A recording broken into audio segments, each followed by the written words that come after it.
Ian Lindsay of Lindsay and Associates has played an active role in the local community since 1979. He has been with RE/MAX, Vancouver Island's most advanced real estate business network, since 1996, marketing and selling residential, rural, strata, recreational, investment, and project development real estate. You'll find true real estate professionals at ianlindsay.ca.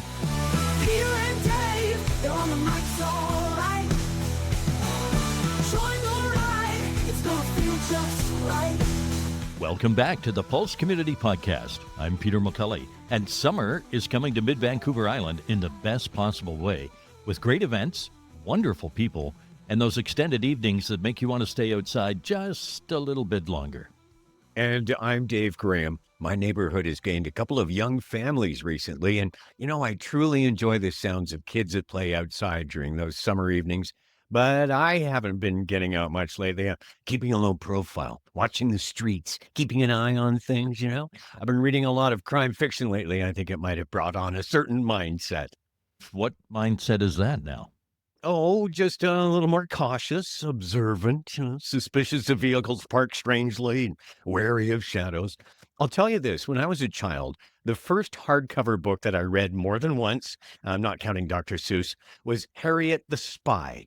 I think some of it must have stayed with me. Look what I have in my hand right now, a notebook and a pencil. If I have to take notes, boy, am I ready. Well, we've got a great episode for fans of crime fiction today, Dave. Sam Wiebe is an award-winning, best-selling author of Pacific Northwest crime fiction. His sixth Dave Wakeland novel, Guns Across the River, is out now. Well, the human story is always really important in these books. For Wakeland, it's not knowing about her and why these people are after her and what her connection is to the disappearance of the guns that draws him in. Pairing someone who's been through the ringer and is very much a lone wolf with a teenager who's in danger, but is also capable of violence and going down the wrong path herself, I thought would just be an interesting challenge to Dave.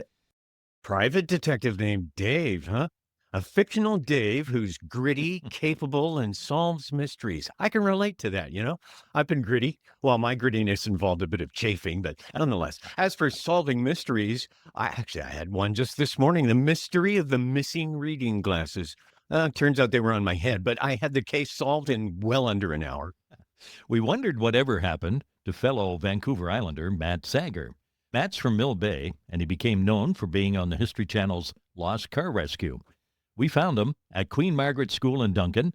He's channeling his passion for old cars and trucks into something called Classics for Kids, creating a program for the students to learn about restoring classics and at the same time raising money for the Cowichan District Hospital pediatric ward. This car that we're building is a 40 Ford 5-windowed coupe, your typical 2-door coupe, but has a full modern everything in that chassis and in that running gear. What you're looking at behind us is just the body. The kids are just finishing off the metalwork on it, and we'll be pivoting to the rest of the running gear very shortly. We have a July 5th target to hit for our car show, because that is the first day that we'll be presenting it. A 1940 Ford. That's a car with character, and a car that has a story. Well, my first car was a used Ford, actually. Wasn't much for character, mind you, more about not moving very quickly and making some bad noises. But it taught me how to effect repairs with non-traditional components, like duct tape and coat hanger wire and bungee cords come to mind. On an upcoming podcast, we'll be chatting with Ron Thorogood. He'll tell us about the Parksville Car and Bike Show planned for the community park in July. Cheryl Dill will be here to talk about Beach Fest and all the events that surround one of the island's favorite summer events. Did I mention I DJ for the sand sculpting competition? Well, Dave, that's the first time you mentioned it today. Doug Pickard will join us on an upcoming podcast about the value of exercise in battling Parkinson's. It's a conversation we're looking forward to as it presents some positive news regarding a disease that still awaits a cure.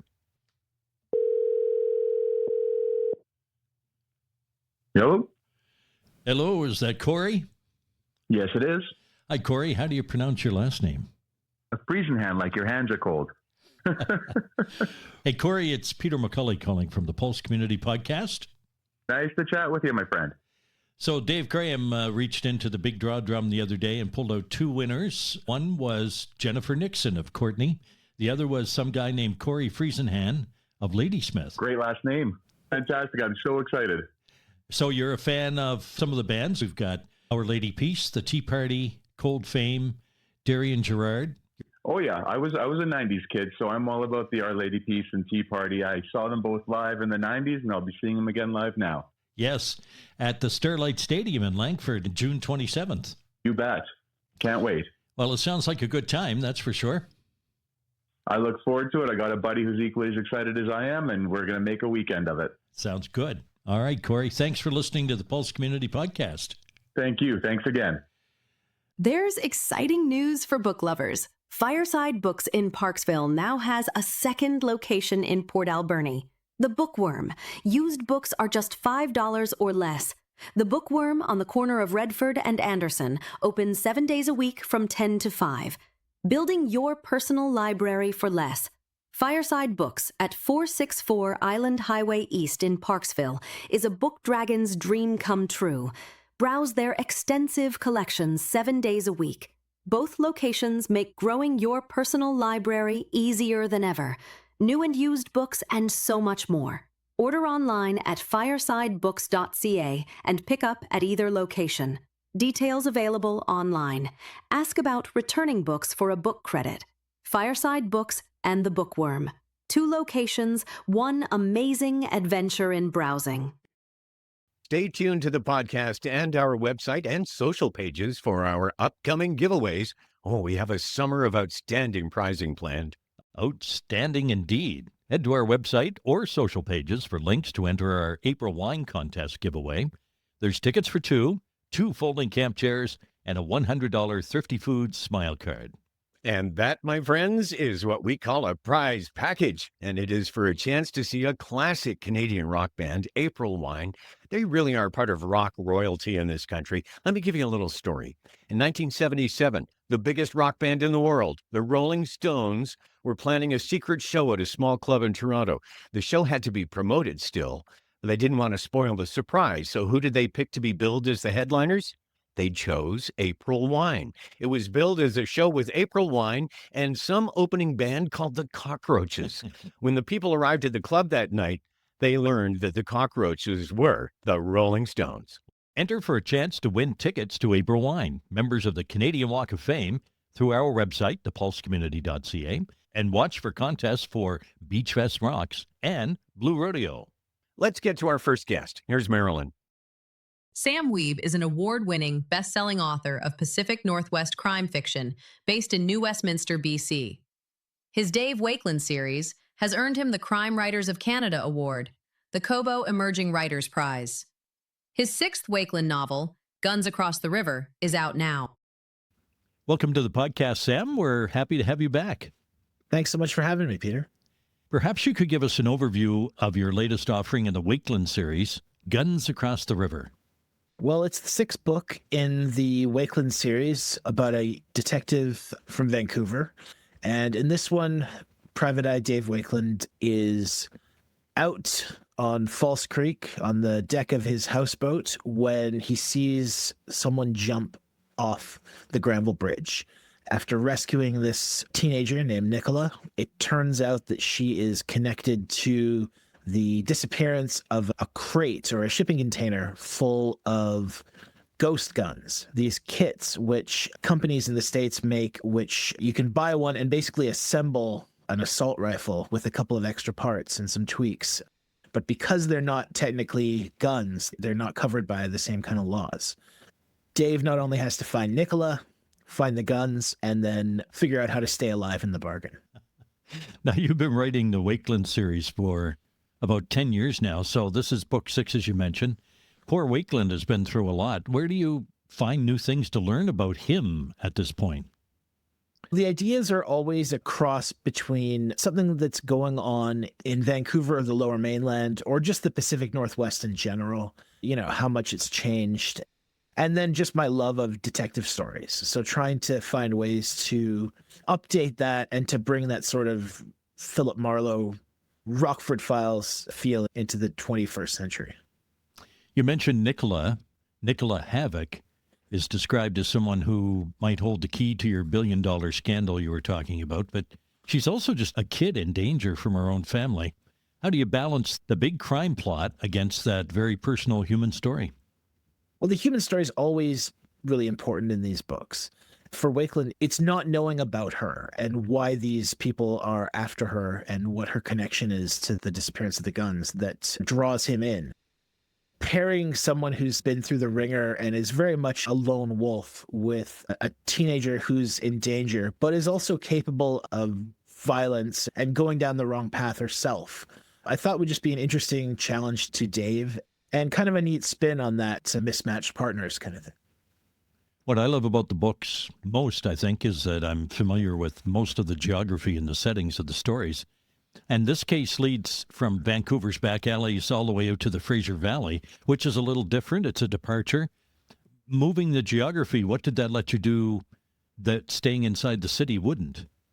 Vancouver is where Dave feels comfortable, and it's also where I feel comfortable. So moving out to Abbotsford and the more rural areas, first of all, it allows me to look at some of the differences between those places and put Dave in a place where he's a little bit off kilter and doesn't quite know where to go or who to talk to or where the power is, but also to focus on the similarities. Abbotsford, the stereotype is that Vancouver is this place where there's a Starbucks on every block, which is more or less true, maybe every other block, and that Abbotsford is the right-wing farming community. There's an element of truth to both of those, but there's sushi places in Abbotsford. There's one of the oldest gurdwaras in the Lower Mainland. So it's a much more diverse and interesting place than it gets credit for. It was just nice to focus on that too and show a different side of these communities. And you're very specific about some of this geography, whether it be in Vancouver or out into the valley. Do you scout locations on foot before you write them, or are you familiar with them already? Well, both. Some of the places are just places that I've been or find myself, and then others are places where I look at and I just want to go and find out about. Barnston Island, which is in the middle of the Fraser River, was like that. I was just going there for walks, and you take this very small ferry over to the island, and it's very rural. You get off the ferry, and there's just roosters and chickens and stuff, and cows, and you can walk around it in a few hours, but it's like right next to Surrey Central. It's like a 5-minute drive from Surrey. I love finding these places and sort of rediscovering areas that I thought I knew. I remember when I was reading the book and I came across the island, I stopped, put down the book, picked up the phone, asked Siri if this was a real island, and sure enough it was. She showed me pictures and video and the whole thing. In the story, Wakeland has made a bit of a career shift. Instead of him being more of a gumshoe, he and his partner Jeff are now international security consultants. What opened up for you as a writer when you moved him out of the PI role?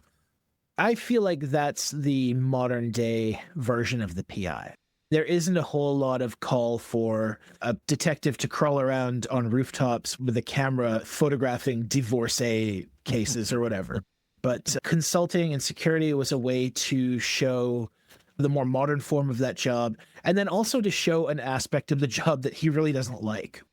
Dave is fundamentally someone who likes working for people. He likes working for the underdog.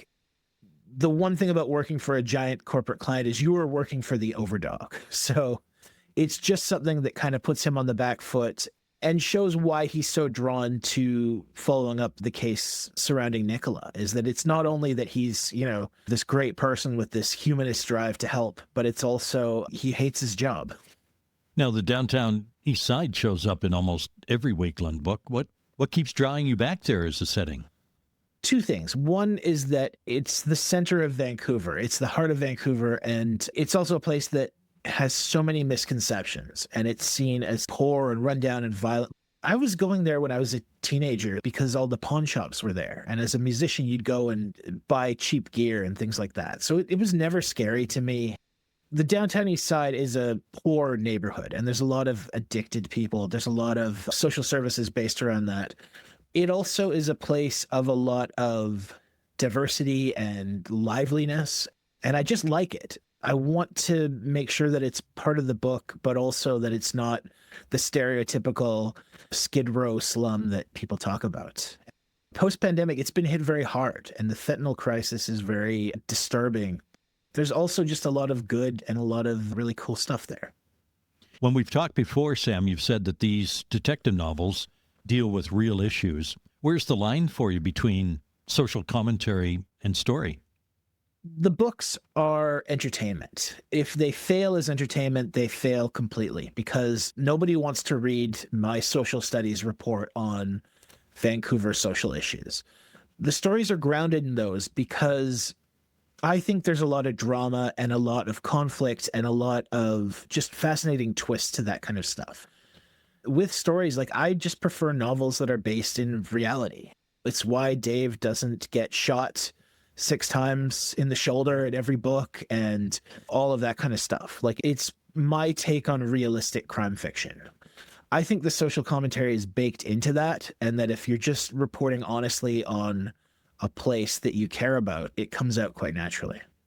Let's go back to something you mentioned about the ghost guns being part of the plot of this book. As far as being topical, where are ghost guns in our society today? I'm not even sure where they are today, but I have a fear that they're going to be much more common tomorrow. And being able to 3D print weapons and things like that, it's terrifying to me. I'm not somebody who gets spooked around guns. I used to have a license at one point, and I've done target shooting very poorly because my eyesight is terrible. So it's not something I was ever good at or comfortable with. But those kind of weapons and like assault weapons and things like that, they're not the kind of thing you use for hunting or target shooting or home defense. Like, those are very ugly, unlicensed, untraceable weapons. It's another facet of society and how it's changing and maybe getting out of control. And having that kind of stuff loose is frightening. Dave Wakeland has a relationship in this book. Eden Lang is the name of the young lady, a multimillionaire he half loves. I have to ask you, Sam, why half and which half? Very good. Eden is a character who is wealthy, and she has her crap together in a way that Wakeland doesn't. And that's very alluring to him. But also, she's somebody who has been damaged in the past, and they have that in common. She's also somebody who's a bit of a gambler and a little bit reckless, and that's something that he notices in himself. I think that's the attraction and repulsion, is noticing something in someone else that you totally identify with, but are maybe not totally comfortable with. Has your writing process changed from book 1 through to book 6? When I started writing, I was still in grad school, so I was just trying to snatch time to write on the bus or at the SFU library and all that kind of stuff. Nowadays, it's much more of a job. My wife goes to work at 5-something, so we're up at 4:30, and the second she's gone and the cat's fed and the coffee's in the mug, it's time to get to work. And I work until the afternoon and then go for a walk and do teaching and business kind of stuff. Every book is a little bit different, and they each come from a different type of idea. So some of them will be very character-driven. Others I'll have a really good sense of the ending or the beginning. With Guns Across the River, it was the bridge. Just hearing from multiple people that if you live around False Creek, you'll see people either jump or in the water, and I've talked to people who have witnessed that. So that was really where the story came from in that case. Your film and TV projects have been optioned. Is there a Wakeland adaptation in the works, or is that still kind of simmering on the back burner somewhere? That is a conversation in and of itself. The Wakeland novels have been optioned twice. Currently, I have the rights back, and we're going out with them again. With each book, there's a different pitch process. And some of the other things that I've written, like Never Going Back, the novella, a heist novella, was optioned. The TV world is even crazier than the literary world. It's nothing that makes sense to me. We've been very close, and the strike of a couple of years ago set things back. To be honest, I don't know where anything is right now. I feel like a Wakeland TV series or a series of TV movies would be a no-brainer. It would be CanCon that's actually good, which is very rare in my very biased opinion. So I would love to see that, and I'm in talks, but there's nothing definite yet. You'll let us know, I guess. Absolutely. What's next? Are we working on book 7, or do you kind of let yourself breathe between novels? In between writing Guns Across the River and now, I've written a nonfiction book called Shot in Vancouver, which is about all of the movies and TV shows, some terrible, some great, some underrated, that have been shot in BC. That was an incredibly difficult process of researching and not just tracking down some of these films, but having to sit through some of them. There's some pretty rough stuff. So I just handed that in March, and I haven't started a new project yet. I'm getting to the point where I'm a little antsy and not sure what I'm going to do next. I would love to do another Wakeland book, and it is something that I'm planning on, but I think I'd like to write another standalone, Lake Ocean Drive, before I do that. How about a speed round of questions, Sam? All right. The last book that genuinely surprised you? Guns Across the River by Sam Wiebe. No, I'm reading News of a Kidnapping by Gabriel Garcia Marquez, and it's very surprising. Very different than his fiction. Vancouver in 10 years, better or worse? 10 years from now?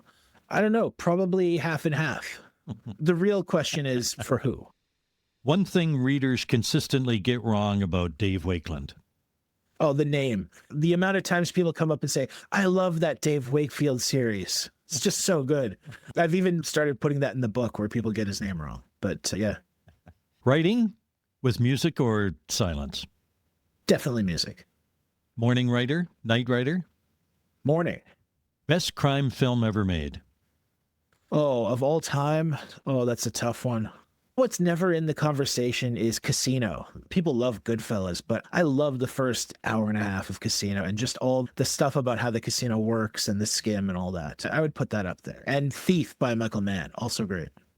A Vancouver landmark that Wakeland hasn't visited yet, but probably should, maybe even in his next book.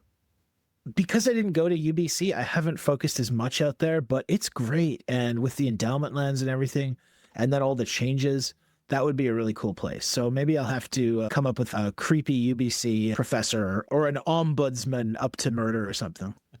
If Wakeland walked into a bar on the downtown east side, what's he ordering? What's he drinking? Oh, downtown east side. Then you're getting Alberta premium rye with no ice because you don't want to get sick. It used to be bourbon, but with the embargo and stuff, it's going to be like Crown Royal, something like that. The author that you'd most want to have a blurb written about your book from? Living or dead? Doesn't matter. Ian Rankin would be great. Patricia Highsmith would be great. If someone's never read crime fiction before, what's the one book that you'd want to hand them? Guns Across the River by Sam Wiebe. Can't recommend it highly enough. I think The Big Sleep is pretty much the best private eye novel. You're not going to do much better than that. Who would you cast as Wakeland in a TV or movie series? Oh, that's a tough one. Most of the actors that I picture are from movies from the 70s and 80s, which is the period that I know the best. Don Johnson, 1985, isn't available. There's so many good local actors. It'd be neat to see somebody local play him. Wakeland in a crossover with any other fictional detective. Who would you have him cross over with? Wow. I don't know, man. Spencer for Hire. Oh, that'd be cool. Yeah, Spencer and Hawk. I like Hawk. How about just Hawk? Yeah. Forget Spencer. That'd be a great one. The review that's meant the most to you over the years? They're all pretty generous. I did have a copy of Cut You Down that I got to my dad before he died. He actually caught a couple of little typos in the review copy. I have that with his notes, and that means a lot.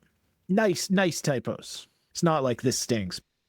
Sam Wiebe, what a craftsman he is. The Wakeland series has earned its place among the best crime fiction being written in this country right now. And Guns Across the River is out now. You'll find links in our story notes. We welcome your input, whether it's reaction to something you've heard or a suggestion for something you'd like to hear about. Hit the contact link at thepulsecommunity.ca. Leave us a voice or text message. Yeah, and if you have a comment on something, just putting it out there. I respond to criticism if it's dressed as a compliment. Thank you for your consideration. We also remind you that we have Vancouver Island webcam links on our website, plus all our podcasts, events listings, and contests too. The Pulse Community Podcast can also be found on Apple, Amazon, iHeart, Spotify, YouTube, and the TikTok. We're also on Facebook and Instagram. At Thrifty Foods, we love to help nonprofits, charities, and schools.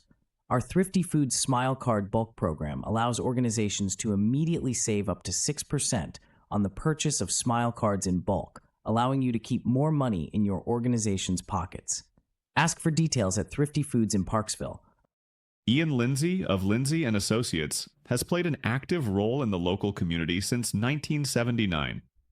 He has been with RE/MAX, Vancouver Island's most advanced real estate business network, since 1996, marketing and selling residential, rural, strata, recreational, investment, and project development real estate.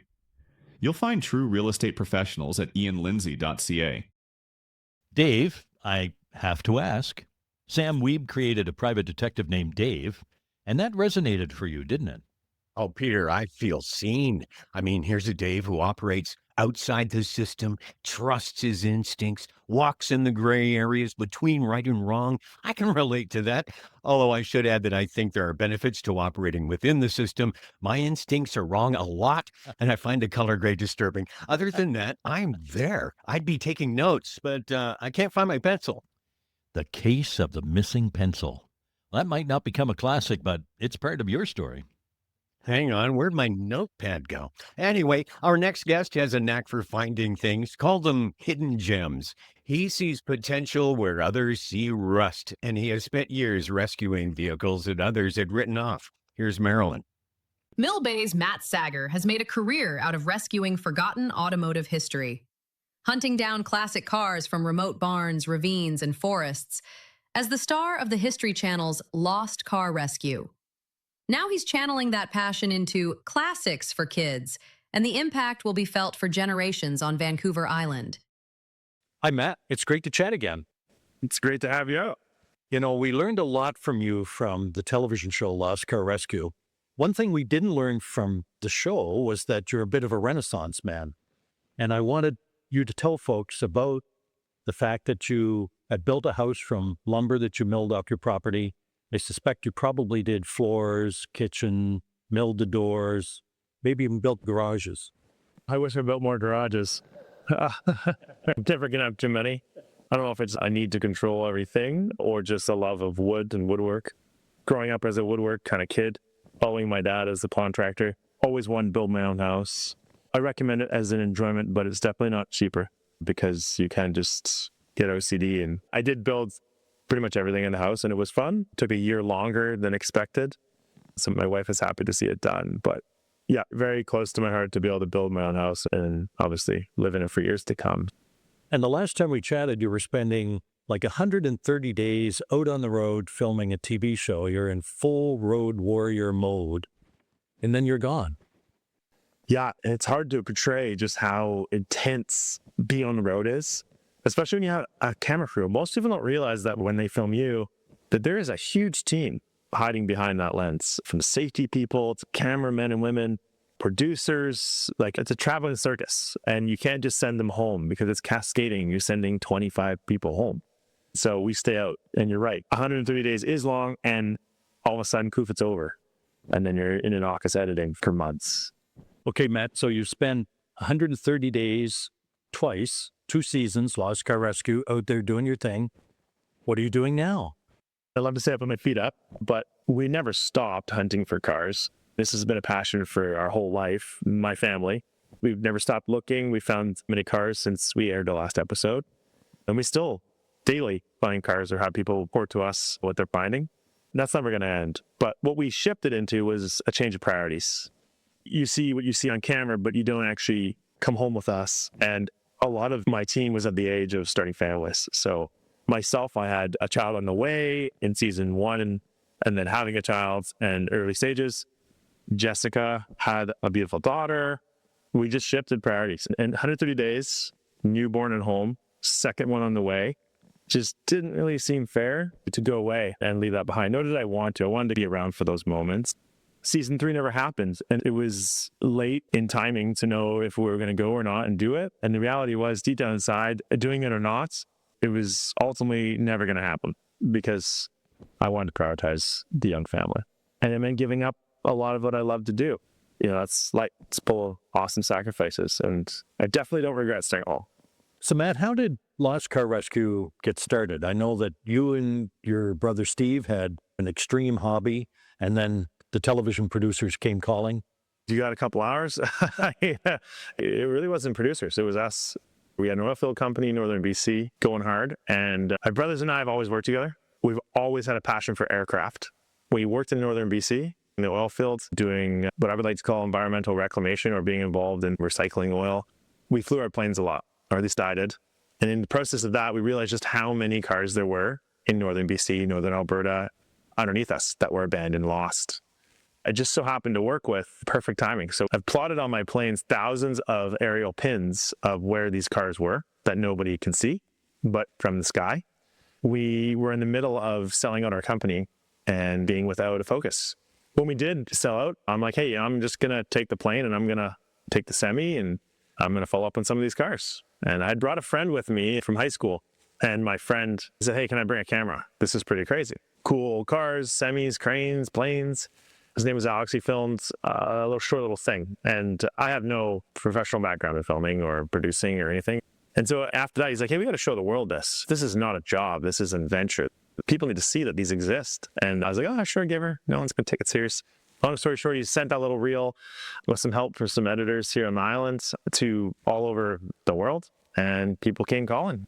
So it kind of came naturally. Like, we didn't think it was going to be a thing. We didn't film it specifically to make TV. We just captured it to kind of show the people at home what we were doing, wasting our time. So it came organically, but perfect timing, because we were just leaving our business in the north looking for a new focus, and this was just happening. And we were trying to keep up. It's a long version. Ever since I was little with my grandfather and my dad, and we've always been adventurous. We've always been hunting gold in Atlan, BC, or we've been antique road showing or trying to find stuff at garage sale. So I've always had that adventurous knack for trying to find something undervalued and seeing the value that no one else sees.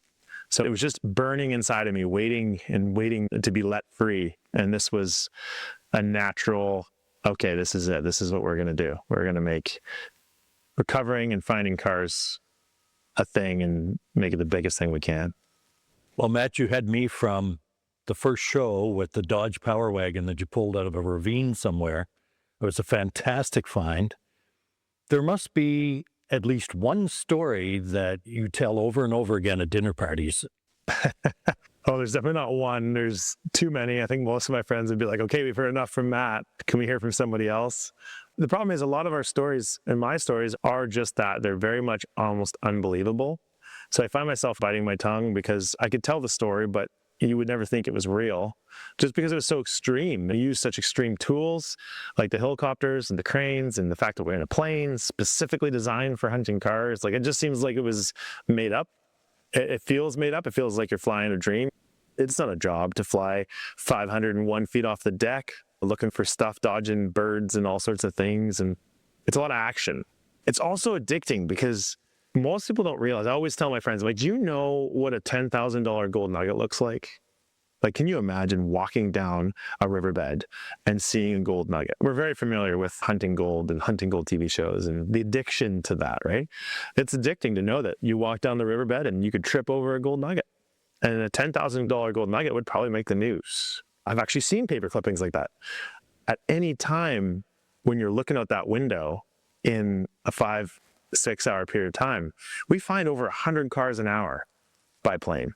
Some days we find nothing of any value, and other days we find too many that we can possibly follow. So my point is that what's addicting is that I have looked out the window and I have seen a particular farmer that may have passed away, lands that have been resorted to the government, nobody owns them, and there's these impurities, as we call them, on the land, a couple cars on the edge of a river, nobody knows they're there. They're ours for the taking if we can get to them. They're $10,000 a piece. And that's weekly. So it's very addicting. And cars become worth more every day because there's less of them. So when we get the rare ones with the really cool stories, which is ultimately what we're after, they're compoundingly valuable. You told me once that the team you worked with was like a match from heaven. What are the members of the team doing these days? We're basically family. The team, they're thriving. They're all doing their own thing. Like a band, we didn't truly break up. We just went on hiatus. Is the band over? No, definitely not. Band's getting back together at some time, just don't know when. But we've all just kind of looked inward and focused on family and focused on our own passions since you last saw us. One of the aspects I enjoyed to the show was the storytelling element of it. there was a story behind every vehicle you found, and you found the story as you found the vehicle. Is that a philosophy that was initiated on purpose? My grandfather used to love old things, and what I gathered from him collecting them all was they all had this story. I was very addicted to it. I wanted to know more. I think stories are everything. Money comes and goes, but stories last forever. Tell me the story of the 1936 Cord that you found, because as I recall, your brother was going to fix it up. You were going to put it in the garage and restore it. Yeah, the 36 Cord, super cool piece. Extremely cool story. Very cool find. All the perfect materials to making something really neat. My younger brother Steve has a passion for cords, as I do. I think we explained that we already had one that we had found in Victoria. The cord on the show would be the second one. So we were amassing quite a few pieces. Oftentimes it takes 5 or 6 cars to put together one. And something like a cord that you cannot get a single part anywhere. You either have to make the parts or you literally have to find another one. So we're not quite there yet. We have 2 cars. Steve has begun his passions and dreams to restore that cord. He really wants to build it to run at Bonneville, Salt Flats, and attempt to set a record with it, the record that it held back in the day. So we'll see. Forgive me if this is a question that you get asked once a day or 10 times a week. Have you ever been able to follow any of these vehicles that you picked, follow them through restoration to, say, an auction, one of these big Arizona auctions that we see in the winter on television? Never to an auction. That wouldn't bring me joy per se, because I really want to see people use them, love them, work on them. Not that I hate to see someone build it just to sell it, but I do much prefer the enjoyment that comes with the father-son, mother-daughter groups that build these and keep them and use them. But yeah, for sure. We've seen many of the cars that we've found restored, in the process of restoring. I can think of probably 10 or 15 now, but it just brings such enjoyment to me. It's a real, a euphoric addiction to me, which may or may not be healthy, but you're in the center of such a cascading butterfly effect of love and enjoyment, period. When you have that at your fingertips, when the difference of going out and finding a car and knowing that car is going to find its way into the center of a family, patch a hole in a loss, maybe an elderly person, you just know it's going to do so much good. And you have that control. Without you or without your team, without that car, no, that never happened for that person, and they might not be inspired to do it. But it's very addicting to be able to be like connective tissue with that person. Matt, with your background in lost car rescue, with you and your brother Steve out there in the bush finding these vehicles, your family's background in philanthropy and in volunteering in healthcare in the Cowichan Valley, you've put together a program that I would like you to tell our listeners and viewers about. Could you tell us why we're sitting here at Queen Margaret School in the backdrop of this 1944 5-window coupe? We're sitting here simply put because over 100 donors stepped up to prop up a dream that I had and that my brothers had to bring this to life. We would not be here today without a massive lift by the Cowichan Valley community. My background, brother's background, commercial construction, building, lots of relationships in the valley. With this dream to design a program came the need for a space to execute that program and a group of people, a very special team to be picked and a place to have it. And simply put, Queen Margaret School fit every single one of those bills because the team here is extremely forward-thinking, extremely innovative. I can't think of many schools who would have responded to such a very high-in-the-sky proposal. So yeah, we're sitting here at Queen Margaret School in a building that was created solely on the backs of professionals in the Cowichan Valley. Over 100 donors to this building, everything from windows to concrete. I can go on for hours. Everything you see here was a professional that donated their services to create a space, which I like to call an ATM. People are like, an ATM? That's what you go to get money out of. Yeah, that was the goal. It was to create an ATM physically, which is metaphorically what we're going to do with this 40 Ford and a car every single year after this, or hopefully years to come. The program is about restoring one car, one and only car, out of the barn in rough shape, right through to show-ready condition over the calendar school year. So roughly 10 months of time with 2 classes this year, in this case 35 kids. And we will transform this car together under my leadership and my brothers and other professionals to create something that everyone's very proud of and resembles a level of excellence, resembles what the school stands for on behalf of the Cowichan District Hospital Foundation. So that's our partnership. Simply put, this program is about restoring an old car, a car which is owned by the hospital foundation. We are holding that car on their behalf and working on it on their behalf. The car is also donated, and all of the pieces that go in it by various sponsors. No cost to them is the goal. The ultimate goal is to have the kids have this amazing, well-rounded experience about using their hands to create something that is greater than themselves, which I think is lacking in society, for the greater good of other children. When we're done this car, and it's featured at our July 5th car show, that'll be the first day you can buy a raffle ticket on a one-year tour to raise up to a maximum of $1 million. Hopefully we hit that target. We'll keep pushing next year and the year after until we do. And all those funds go to the pediatric ward of the Cowichan District Hospital and children in healthcare specifically. So you could not get a better cause for why we do it. And it aligns with not only my passions, but my need to serve community. I have lots of questions about the course itself, the class, and the students. First, tell us about this chassis we're looking at. This car was found in Langford. A friend of mine reached out, said he knew of a car that was being kept for many years with a gentleman who he thought would be perfect to align with, a nice man named Rod. I reached out to him, brought the kids down. We took a look at the vehicle. It was perfect. Our passions aligned with his passions. It was the match made in heaven. It had been in that garage for 30 plus years, so it was waiting for us to come and pick it up. I couldn't think of a better use for it, and I think Rod and his family are very pleased to know just what we're doing with it. I'm really thankful to them for letting us take this thing on a whirlwind trip. The kids wanted this old car, and you think, oh, it's weird. Like this new generation of children, the last thing most people would think is they wanted an old car. I was surprised too. There's a catch to it. We want an old car, but we want a brand new Corvette running gear in that car. Something old with something new. That was a kicker. So this car that we're building is a 40 Ford 5-windowed coupe, your typical two-door coupe, but has a full modern everything in that chassis and in that running gear. What you're looking at behind us is just the body. The kids are just finishing off the metalwork on it, and we'll be pivoting to the rest of the running gear very shortly. We have a July 5th target to hit for our car show, because that is the first day that we'll be presenting it. It would be nice if it was done. A few weekends and some late nights, I think, by the kids and I and our other professionals to help us. We'll get it done. Who are these kids? What will they learn here in this beautiful shop? Well, that's what I like about Queen Margaret's. I also came from private school and I graduated from one, but I actually went here, surprisingly enough. This school was an all-girls school 6 or 7 years ago. Boys were allowed to attend to grade 7. I attended to grade 3, and then I left.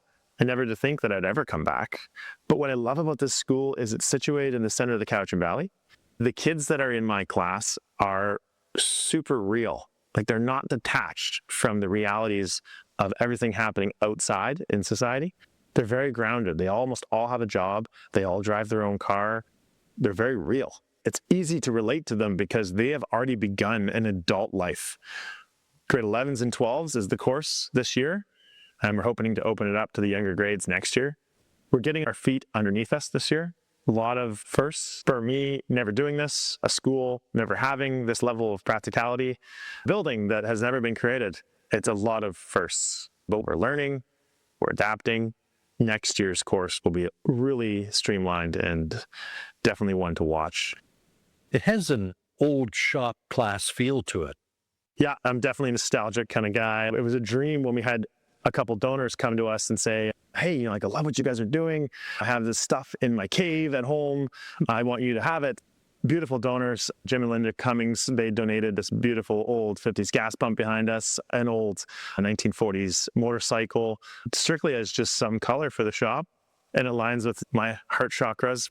Being surrounded by the old as we're bringing things into the new, it's really cool. And the kids love it too, which makes it all worthwhile. Above and beyond being a shop class, you're also filming documentary style, doing the work on this vehicle. Are the kids' stories being told as well? That's another one that's very much in the works. This year has been a huge learning experience for this program and what makes these kids tick, we are covering what we do here in a very documentary series style to be able to show everybody what these kids get experienced to and what we're doing in this glass fishbowl. The building was designed, by the way, in all glass so that anyone could come to campus and look through that window and see us super transparently. The idea was that there was no borders, there's no hidden walls to what magic goes on in here. You don't need an appointment. You can just show up. You can observe at what stage we are. Hopefully one day you can show up and buy some sort of raffle ticket on the car. That was built into the building's design, was to be very open-doored to what we're doing. Filming anything with kids is a super sensitive thing. Like, I don't want filming of the kids to take away from their experience at all.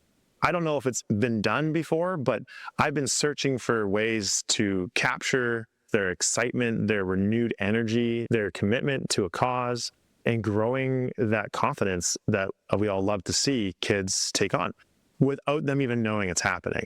And so this year's been extremely investigative about how to do that properly and respectively, to not take away from the experience. I learn every single day just how to do that better. So we're working towards filming. We've filmed some stuff just for the general public to see. But as far as a full-blown series, that will be yet to come. We still have some things to work out as far as what that story looks like for them. I want it to be a really good experience by all. I really think it'll be fun to watch, though, if we can master that. It's an exciting program. I'm looking forward to seeing what the kids produce and, of course, how this benefits the folks at the Cowichan Valley Hospital Foundation. As much as the kids of the school benefit from the program, this program is about one focus, and that is to benefit the kids at the hospital or in healthcare to the absolute highest degree. This is a safe space for kids to learn from everywhere. It's not just our students, it's the students during the year, but in the summer, we're hoping to have summer camps. We're having other schools, other classes overlap. It's not just meant to be a privileged space. I'm here because I like working with kids, but I like making huge impacts and making waves in charity, because that is the only reason we're doing it. If you take that piece out of it, this is just another shop class. Sometimes they work on a race car. Sometimes they work on mom and dad's car. But no matter what you do, you can never really go all out on something, because who owns it at the end of the year? What kid in the class gets it? What budget do you have to justify building a car and then selling it? So the special part of this is we're building it for an amazing cause, a very focused cause that we can take our donors who are so gracious to donate, put that to work and create an actual product that will generate tens of thousands of dollars. There is no greater circle. That for me is the most important thing for people to realize. It's kids helping kids on every level. I could go on forever about it, but I am only here today because at a Rotarian meeting, at a fundraiser, at another hospital gala, at some point when I was about 6 years old, when I was first aligned with the hospital foundation, was convinced that charitable work is important and is needed and is compulsory to having a full and well-rounded life. I'm lucky enough to have caught the addiction to give back to charitable organizations. And I really want to instill that in these kids, because that's how we change the world that we live in. We do something that's never been done before. When this car is finished, will we bump into it at a car show? When it's finished, we'll be featured at our car show July 5th here at the school. Then it'll be featured in every single major town or city in Western Canada. It's going to go on a tour for a year with multiple volunteers to take it to those cities and towns. You'll see it in Prince George. You'll see it in Dawson Creek, all the way up to Fort St. John. You'll see it through Alberta. You'll see it everywhere. And the idea is to blow it up so big that there is no one that does not know about what we're doing here and the importance of what we're doing here. And we also are really one of the only people doing something like this. Like, I still haven't met someone else doing something exactly like this. I think that's really cool. And I think everyone should hear about it. So, Matt, as you're going about this fundraiser, creating new vehicles each year, the kids are learning more and more. Cars are out on the road. People are helping you raise $1 million for the Cowichan Valley Hospital Foundation. What will the $1 million do? I've reached out to all the pediatric doctors that I can find in the Cowichan Valley, and I would love nothing more to hand it over to them. They're the people seeing firsthand what is most needed with children in healthcare. Everything you can think of, from awareness to equipment to execution, more efficiency, hopefully a shorter line, Like, I could go on forever, but who knows best about anything? The person that's doing it. And so I'm following the lead from the pediatric doctors, and they are painting a very clear picture of where that need needs to be. Matt, I wish I were 16 again. I know, I wish I got to do some of the stuff we get to do. We get to work on a car, and it's not always glamorous. Sometimes it's just hard work. So I like to think of the program a mixture of Magic School Bus meets Bill Nye the Science Guy. We do field trips almost as much as we work on the car, and that's to experience just what it's like. Just last week, the kids learned how to weld, as we've been doing a lot of welding. And so their welding exam was to weld 2 pieces of sheet metal together, only 1 inch wide, to test that weld, to make sure that they're welding correctly. We took that up to a helicopter base in Parksville, who I've worked with many times, and we connected one side of their weld to a vehicle and the other side of the weld to the helicopter. And the helicopter, with the kids surrounding, lifted that vehicle up to about 500 feet. And if the weld held and didn't rip or break and drop the vehicle, then they passed. And if it wasn't a good weld, it would fall and then they would fail. Luckily, all the welds held. There's a couple that were close, but it was a very fun day. And who donated their vehicle for this test? We actually found a vehicle at a local tow yard that was destined to be crushed. So no vehicles were injured that weren't destined to be. And then Kestra Helicopters, a good dear friend, he donated the helicopter because he believed that anything that is exciting and causes the children to think outside of the box might just make an imprint on them that they will never forget. Matt, thanks for entertaining me here at Queen Margaret's. I've enjoyed our time together learning about the program. Best of luck with Classics for Kids. Thanks for coming out. I'm so happy to show you the space, and I'm excited for more of these as time goes on. And I think we're going to make some pretty amazing stuff. Matt Sager, and what a project. That's a win-win-win, with the 1940 Ford Coupe brought back to life by students at Queen Margaret's School, ready to roll out July 5th. That's a story about craftsmanship and patience and what's possible when somebody believes in another enough to hand them a set of tools. On top of that, raffle tickets go on sale as of July 5th for the car. All proceeds going to the Cowichan District Hospital Pediatrics Department. You'll find links to Classics for Kids in our story notes. The Pulse community makes room for the kids with our Skookum Kid Stories featuring Captain Dave aboard the Mellow Submarine and Peter and Gracie the Eskimo Dog. And the stories now come with coloring pages for each new episode. In this week's story, Peter and Gracie meet an 800-year-old cedar tree in Cathedral Grove. Oh, I think I've met that tree. But isn't it amazing to think of a living thing that has been standing since before the printing press, before mechanical clocks, before someone decided to put pineapple on pizza? It's staggering. The Pulse community also includes a resilience project with Cindy Thompson of Parksville. The latest episode has Henry McKay speaking of his experience with childhood trauma, poverty, oppression, gangs, crime, and more.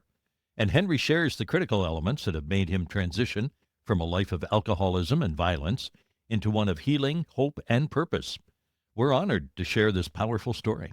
Parksville City Councilors Joel Grenz and Sean Wood host Nonpartisan Hacks, a behind-the-scenes look at municipal politics. This week's show includes the Mayor of Burlington, Ontario, Marianne Mead Ward, on an initiative called Elect Respect. And then there's our Radio Archaeology Classic Radio Series, bringing you original episodes of Dragnet, featuring Sergeant Joe Friday, and Gunsmoke with Marshal Matt Dillon. You'll find these podcasts and more at thepulsecommunity.ca. While you're on the website, do sign up for our weekly newsletter. That'll keep you up to date on the latest podcasts, guests, and contests. Hey, folks, that's a wrap on another episode of the Pulse Community Podcast. Thanks for spending part of your day with us. We genuinely appreciate it.